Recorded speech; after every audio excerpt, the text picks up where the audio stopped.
We're here in Kansas City to celebrate the start of the NFL playoffs, including the defending Super Bowl champion Chiefs game against the Miami Dolphins tomorrow, 8 p.m. Eastern on Peacock, which is the NFL's first ever exclusively live-streamed playoff game. Now, look, you know I'd be happy to talk about football for the entire hour. Nice change of pace, by the way. But this is still mad money. So how about a compromise? As I was reviewing this weekend's slate of 6 games of the 14 teams that made the playoffs, I realized many of them are reminiscent of my favorite companies.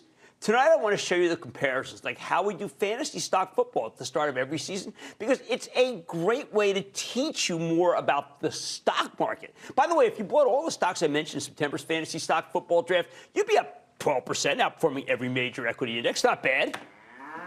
So here's what I see in this year's playoff field, starting with the Chiefs versus Dolphins game tomorrow. Let's not overthink this one. The Chiefs are the defending champions, so let's call them NVIDIA, the defending champion, the S&P 500, up 239% last year. The analogy tracks in other ways, too. NVIDIA's chips and software enable all sorts of cutting-edge technology, like generative AI, just like Andy Reid at the Chiefs has designed the most creative, exciting offense in the entire league. Now, at the risk of offending our host, the Chiefs didn't look great at times this year. They just didn't. But hey, NVIDIA stock got clobbered from August through late October. But Kansas City fans should hope this analogy holds true, because NVIDIA's now broken out to new all-time highs, up 10% year-to-date. It looks fabulous. As for the visitors, the Dolphins, they're known for their speed. Think star wide receiver Tyreek Hill, fastest man in the NFL, whom we compared to Tesla before the season started. Well, let's keep that comparison. In fact, the whole Dolphins team feels like the Tesla of the playoffs. Like Tesla, they're real good when they're at their best, but they are streaky. The Dolphins lost their last 2 games of the regular season. Unfortunately, Tesla's stock has been on a cold streak as well, down 17% from its high at the end of December. This past weekend, we got a viral video of a Cybertruck stuck in the snow. Well, the same thing happened to the Speedster.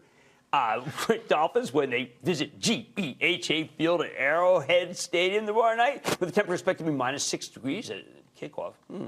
Let's go through some of the other teams, starting with the first game of the playoffs, the Cleveland Browns, Houston Texans. You can catch that one on NBC at 4:30 p.m. Eastern tomorrow. I think of the Browns as kind of like Berkshire Hathaway, Warren Buffett's legendary holding company that houses his far-flung investments. Browns are a true team, right? An amalgam with a great defense that's led them to an excellent season, even after the starting quarterback went down early and was replaced by a rotating cast of no-name backups. They've now settled on former Super Bowl champion Joe Flacco at quarterback. Speaking about Warren Buffett, old, who was on the couch until the Browns called in November. But Flacco's played great since joining the team. It's like when Buffett finds a pretty good value stock. As for the Texans, you know what? Been stretching, trying to think.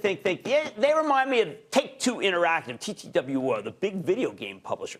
The Texans went from 3 wins last season to 10 wins at playoff berth this year with a rookie quarterback, first-year head coach. But given their inexperience, not yet. I think this might be a team that's more likely to make more noise next year. Hence the Take-Two analogy. It's an okay stock now, but it should be great when the long-anticipated Grand Theft Auto 6 comes out next year. Call me a buyer now, though. On Sunday, the Pittsburgh Steelers visit the Buffalo Bills. Let's not overthink this one. The Steelers, well, they're the U.S. Steelers. Yeah, U.S. Steel, which is being acquired by Japan's Nippon Steel for quite a big price. In other words, the stock's had a great run. But you know what you do sometimes when you have a great run? Sell, sell, sell. Yeah, that's right. It's time to find the next opportunity. Meaning, no, I don't think the Steelers have a great shot against the Bills. For me, the Bills look like primed to make a nice run in these playoffs. It feels like Meta Platforms, which is also firing on all cylinders. I mean, Jesus, Meta's Mark Zuckerberg has several ways to win, just as Bills star quarterback Josh Allen can beat you with his arm or with his legs. Boy, is he coming in hot. Later on Sunday, the Green Bay Packers, they go to Dallas. People have not fared that well when they go down there. Yeah, to play the Cowboys. The Packers are kind of like Disney. And not just because Disney CEO Bob Iger is a huge Packer fan. The Packers are a storied franchise like Disney, but this year's version is the youngest team in the NFL. It's another iconic outfit that's trying to find a new identity and return to prominence. The Cowboys, on the other hand, they look dangerous. So I think of them as Amazon. The Cowboys' offense is hot and cold. That's like Amazon's retail business, which is cyclical by nature. But Dallas's defense is much more dependable, like the huge base of recurring revenue from Amazon Web Services. Sunday night, the Los Angeles Rams play the Detroit Lions, 8 p.m. Eastern on NBC, and this one's easy. L.A., show business. How can the Rams not be Netflix? Stock looks good, by the way.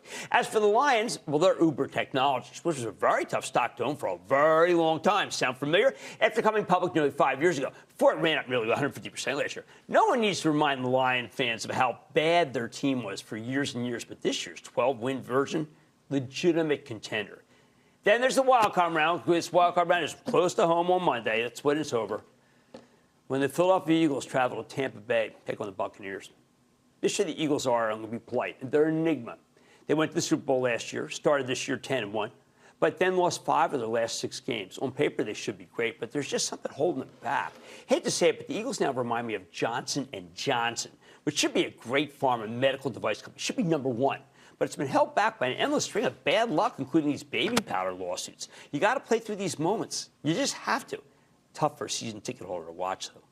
Fortunately, the Eagles are up against the Buccaneers. This team feels a little like the Intel playoffs. After many years of severe underperformance, Intel's finally done some things right lately. The stocks roared 90% last year. In the end, Intel outperformed low expectations, just like the Bucs made the playoffs with their 9-8 record, only because they're the best team in the dreadful NFC Southern Division.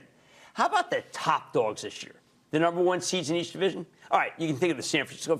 These are all easy, by the way. Come on, right? You know who they are. The Niners are Apple, right? Both clearly elite. Doesn't stop the detractors from raising endless questions about the sustainability of the success. But despite these jabs from the respective critics, I still think both Apple and the Niners are good bets. As for the Baltimore Ravens, they're very well maybe the best in show, which is why I'll call them Microsoft. Yes, the largest company on earth, although, of course, it's neck and neck with Apple.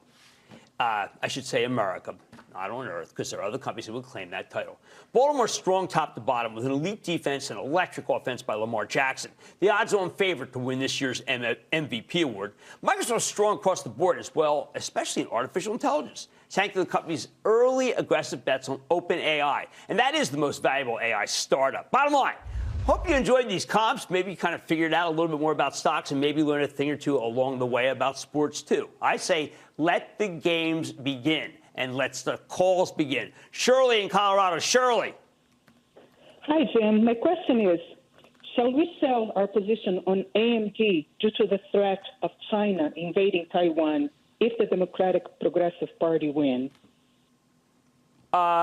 Look, that is a factor that you should consider for whether it be AMD, whether it be NVIDIA, or a host of other companies that have their semiconductors made in Taiwan. But I'm not going to say that that's a reason to sell AMD. AMD's had a terrific run. I think it's going to mark some time here. I'm not going to tell you, I'm not going to pound the table on it right here. But Lisa Su's doing a terrific job, and it is a great company. Now, if you bought all the stocks I mentioned in September's fantasy stock football draft, you'd be up 12%, outperforming every major equity index. And that's why we like to do these comparisons. They're fun, sure, but sometimes they can actually help you make some money, too. Much more Mad Money ahead, including my exclusive with 2 expert analysts from Football Night in America, Hall of Famer and former Indianapolis Colts head coach Tony Dungy, and former New England Patriots Rodney Harrison. Plus, there'll be plenty of calls made on the field this weekend, but tonight, I'm making a call on Bitcoin when I go off the charts. Plus, all your calls rapid fire tonight's special Football Friday edition of the Lightning Round. So stay with Cramer.